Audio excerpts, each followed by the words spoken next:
नमस्कार, स्वागत है आप सभी का। जो अपन सी यू सी टी 2020 के जो लीनियर प्रोग्रामिंग के 3 क्वेश्चन आए हुए थे वो देखेंगे। इसमें कोई डाउट रहता है तो आप टेलीग्राम के सर्च बार में जाके @exponential mathematics या @exponential mathematics 2531 के अपना डाउट डिस्कस कर सकते हैं। वैसे लगता नहीं है मुझे इन 3 क्वेश्चन में आपको कोई डाउट होगा, आपने खुद से सोल्व कर लिए होंगे। फिर भी मैं आपको कुछ कॉन्सेप्ट है वो बता देता हूँ ताकि आपको ध्यान रहे। जैसे पहला क्वेश्चन इसमें पूछा गया है वो ये पूछा गया है कि A subset S of En is said to be a convex set if and only for all lambda 1 lambda 2 belongs to R। अब देखो, मैंने आपको बोला था कि जब भी अपने कॉन्वेक्स सेट देखा था, डेफिनेशन देखी थी, तो मैंने आपको बताया था कि डायरेक्ट आपको ऑप्शन में भी पूछ सकते हैं। तो यहाँ पे इसने डायरेक्ट ऑप्शन में पूछा है, बस कंडीशन पूछी। अपन ने ये देखा था कि अगर कोई सेट एस है is said to be convex set, उसको अपन कॉन्वेक्स बोला था कब कि for all x1 x2 belongs to S. This implies, अपन 2 पॉइंट लिए थे कि lambda x1 plus 1 minus lambda x2 क्या होना चाहिए, वो भी एस में चला जाना चाहिए। ऐसा अपन ने देखा था, बट यहाँ पे क्या कर दिया इसने, लेमडा 1 और लेमडा 2 ले लिए। जैसे आप देखो, लेमडा प्लस 1 माइनस लेमडा करने पे वैल्यू क्या आ रही चाहिए, 1 आनी चाहिए। और अपन को पता था कि 0 less than lambda less than 1 था, यानी कि लेमडा की वैल्यू 0 और 1 के बीच में थी। तो आप देखो 1 माइनस लेमडा होगा वो भी 0 और 1 के बीच में होगा, क्योंकि जब लेमडा की वैल्यू ये है तो लेमडा इक्वल टू 0 पुट करोगे तो 1 आ जाएगा, लेमडा इक्वल टू 1 पुट करोगे तो 0 आ जाएगा। तो ये वैल्यू भी रहने वाली है। तो इसको इसने थोड़ा सा अलग तरीके से लिख दिया। इसको इसने लेमडा क्या बोल दिया, lambda 1 x1 plus 1 minus lambda की जगह पर क्या बोल दिया इसने, लेमडा 2 x2। ये भी किस में जाना चाहिए, एस में जाना चाहिए। साथ में अब ये जो लेमडा 1 और लेमडा 2 की कंडीशन क्या हो जाएगी, ग्रेटर देन इक्वल टू 0, और लेमडा 1 प्लस लेमडा 2 की वैल्यू क्या आनी चाहिए, 1 आनी चाहिए। तो ऐसा ऑप्शन जो भी दिख रहा है वही क्या हो जाएगा, आंसर हो जाएगा। तो x1 x2 belongs to S, this implies lambda 1 x1 plus lambda 2 x2 belong to S. Lambda 1 और लेमडा 2 कैसे होना चाहिए, ग्रेटर देन इक्वल टू 0 होना चाहिए, और लेमडा 1 प्लस लेमडा 2 की वैल्यू क्या आनी चाहिए, 1 आनी चाहिए। इसका थर्ड ऑप्शन क्या हो जाएगा, करेक्ट हो जाएगा। तो आई होप आप ये बात भी समझ गए होंगे। तो नॉर्मल सिंपल डेफिनेशन थी कॉन्वेक्स सेट की, तो डेफिनेशन बेस्ड, इसलिए बोल रहा हूँ कि ऐसा तो जरूर पढ़ के जाए। अपन ने सिर्फ एक मेथड छोड़ा है, सिंपलेक्स। इसका मतलब क्या होगा, अगर 4 से 5 क्वेश्चन आते हैं तो आपका एक क्वेश्चन छूट भी जाएगा तो क्या होगा, बाकी 3-4 तो आप कर देंगे 3-4 मिनट में। तो वो ज्यादा इंपॉर्टेंट है। तो चलते हैं नेक्स्ट क्वेश्चन पे। नेक्स्ट क्वेश्चन बताइए, basic feasible solution to the system ax equal to B is said to be degenerate. जैसे सबसे पहली अपनी क्लास थी एलपीपी की, तो उसमें अपन इसी की बात की थी कि degenerate solution, non degenerate solution, basic feasible solution, feasible solution, optimal solution, इन सब की अपन ने बात की थी। नॉन नेगेटिव कंस्टेंट, कंस्टेंट क्या होते हैं। तो अपने बताया कि अगर m क्या होती है, इक्वेशन होती है। अगर n वेरिएबल है और n ग्रेटर देन m है तो अपन क्या बोलते हैं कि n माइनस m वेरिएबल, अपन उनको क्या बोल देते हैं, 0 पुट कर देते हैं। फिर बाकी जो m वेरिएबल बचते हैं x1 x2 up to xm, और बाकी सारे 0 0 0 0, इन m वेरिएबल को अपन सोल्व करते थे। और इसमें से कोई भी एक वेरिएबल 0 आ जाता तो अपन इसको क्या बोल देते कि डीजेनरेट सॉल्यूशन होगा। और इसके अलावा जो भी केस बनता था उसको अपन क्या बोल देते, नॉन डीजेनरेट सॉल्यूशन होगा। तो इस प्रकार के जो वेरिएबल थे इनको अपन क्या बोल रहे थे, बेसिक वेरिएबल बोल रहे थे। तो इसमें से मतलब क्या कि बेसिक वेरिएबल में से कोई क्या होना चाहिए, 0 होना चाहिए या वेनिस होना चाहिए।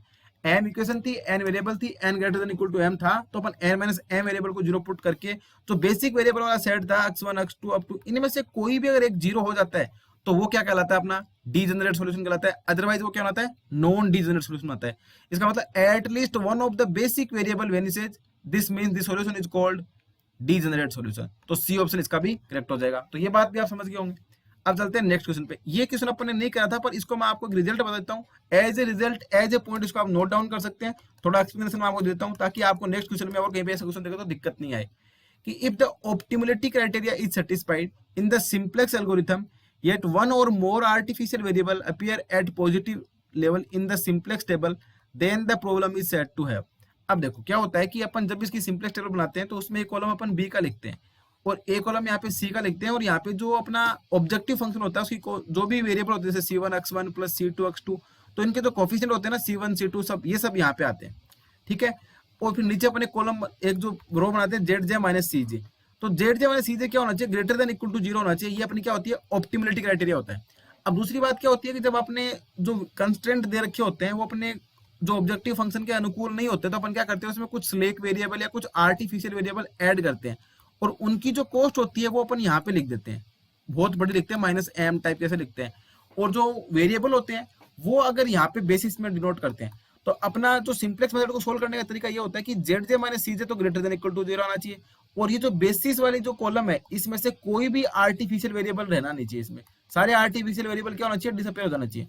अब इसने क्या बोला, if the optimality criteria is satisfy, यानी कि यहाँ पे क्या बन गया, आपके जेड जे माइनस सी जे क्या बन गया, ग्रेटर देन इक्वल टू 0 बन गया। यानी कि जो कंडीशन आपको चाहिए वो तो यहाँ पे मिल गई, आपका काम कंप्लीट हो गया।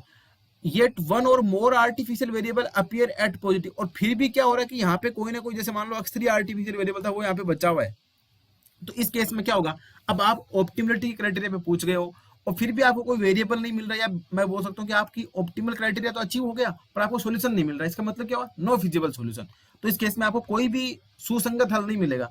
क्यों नहीं मिलेगा, क्योंकि आपका ऑप्टिमलिटी क्राइटेरिया तो क्या था, जेड जमाने सी ग्रेटर देन इक्वल टू 0 होना चाहिए, तो वो कंडीशन तो फुलफिल होगी, पर यहाँ पे आर्टिफिशियल वेरिएबल बचा हुआ है, और आर्टिफिशियल वेरिएबल की जो कॉस्ट होती है ऑब्जेक्टिव फंक्शन, वो अपन बहुत बड़ा एक नेगेटिव नंबर एम लेते हैं, इसका मतलब वो काम तो बैठा नहीं रहा, ऑप्टिमलिटी आ नहीं रही, तो इसका मतलब ये हुआ कि आपकी ऑप्टिमलिटी यहाँ तो आ गई बट आपको ऑब्जेक्टिव फंक्शन में ऑप्टिमल वैल्यू नहीं मिल रही है, तो इसका मतलब क्या हुआ कि नो फिजिबल सॉल्यूशन। तो इस रिजल्ट को आप ऐसे ध्यान रख सकते हैं। तो ये इसका थोड़ा सा एक्सप्लेनेशन था जो आपको पता होना चाहिए। और ये जो तीनों क्वेश्चन थे ये लगभग 4 से 5 मिनट के थे, अगर 2 की स्पीड से देखते हैं तो 2 मिनट में आपका काम हो जाएगा और ये 3 रिजल्ट आपको याद हो जाएंगे। इसमें अगर आपको कोई भी डाउट होता है तो आप जरूर पूछें, इसीलिए मैं आपको बोला था कि एलपीपी के क्वेश्चन बहुत सिंपल आते हैं, डायरेक्ट रिजल्ट बेस्ड आते हैं, तो सबसे कम टाइम में ज्यादा नंबर आप ले सकते हो और कोई ज्यादा बहुत ज्यादा खास मेहनत करने की इसमें कोई आपको जरूरत नहीं है। सो आई होप आपके लिए वीडियो हेल्पफुल रहा होगा। So thank you.